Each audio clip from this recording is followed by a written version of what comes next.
Good morning, good morning. Very special day. Today, my birthday. Thank you very much. I'm not as old as I look, and I'm not as young as I feel. I'm somewhere in between. I've had a bundle of birthday mail. I've been inundated. First bill from the phone company for the mobile, and I'm within my talk plan, as Merrill predicted. Well within.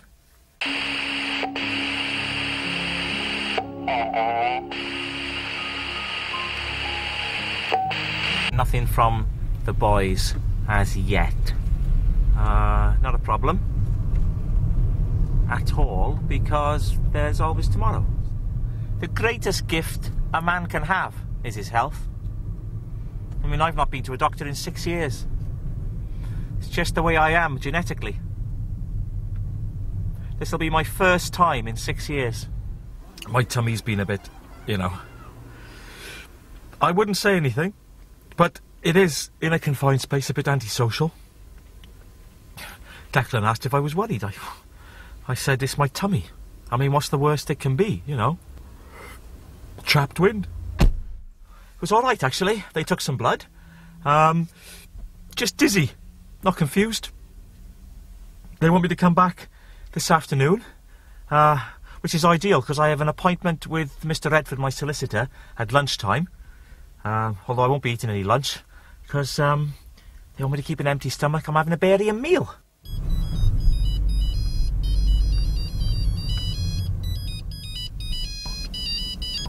Hello?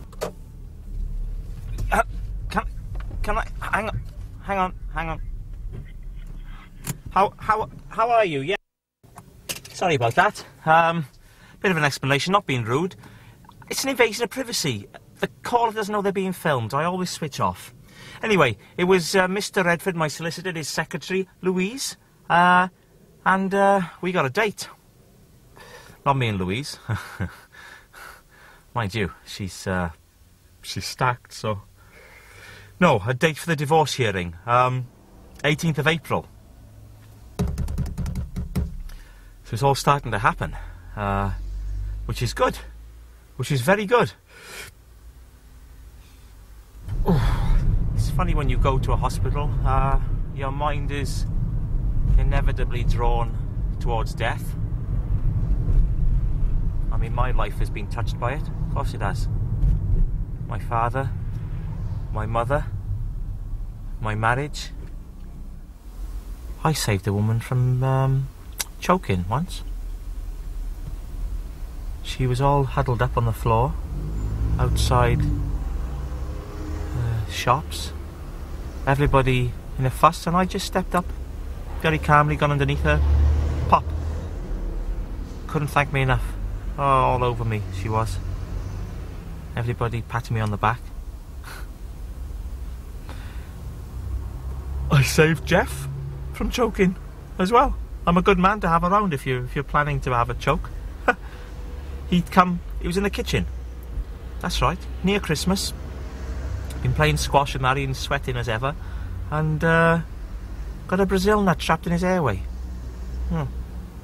And he was one of those real sort of, terrible. His face was veins.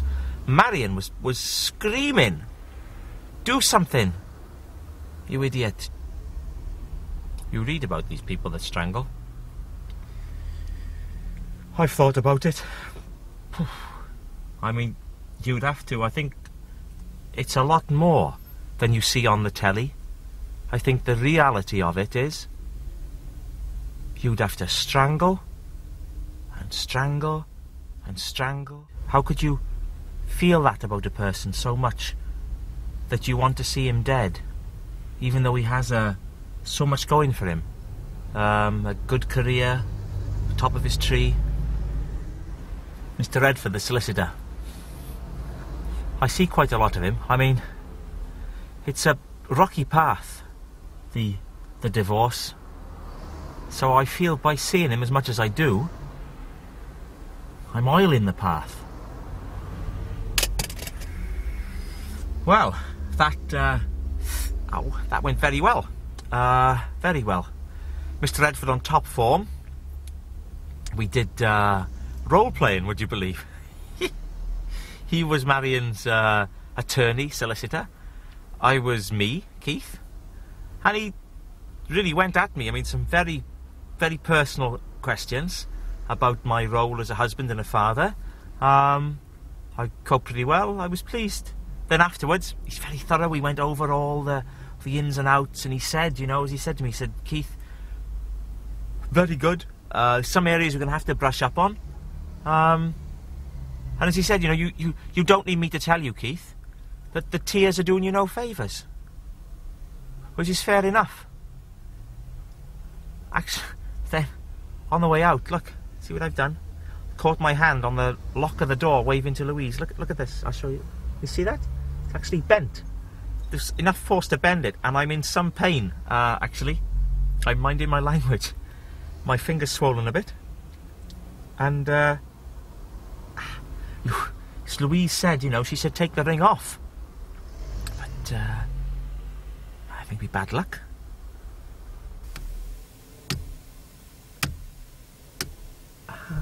To be honest with you, I would never have thought of this whole divorce court thing without Mr. Redford. But then that's not surprising because he's a professional. That's what he does. He's a professional. You should always go to the professionals. Right, here we are, back. I've done the necessary and got my sample. I'll show it to you. No, I won't.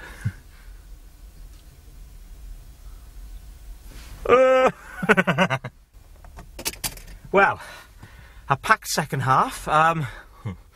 They brought on my barium meal. I didn't ask for seconds. They prodded about a bit, to no avail. And then in the dying minutes, on comes Chief Consultant Anderson, and, as predicted, trapped wind. Bit of a wasted day, really.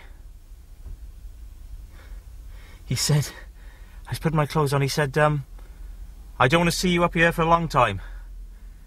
I said, don't worry, you won't. The last thing I want to do, nurse, is lose the finger. So, I am proposing a radical medical manoeuvre. The pliers, please.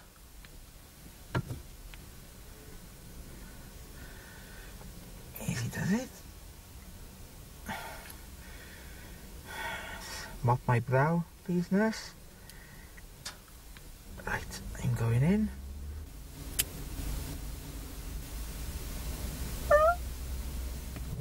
Good morning, good morning. Great news, great news. It's arrived from the boys. A picture. I mean, Reese will have done it, but you can see Alan's hand in it. Take a look at this. Look at that. Daddy, that's me. There I am. Long legs, thank you. Surrounded by guns. Look, 1, 2, 3, 4. And in a hail of bullets, my head's been blown off.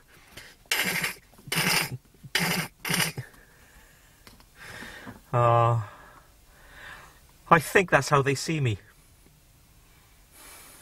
Bit of an action hero.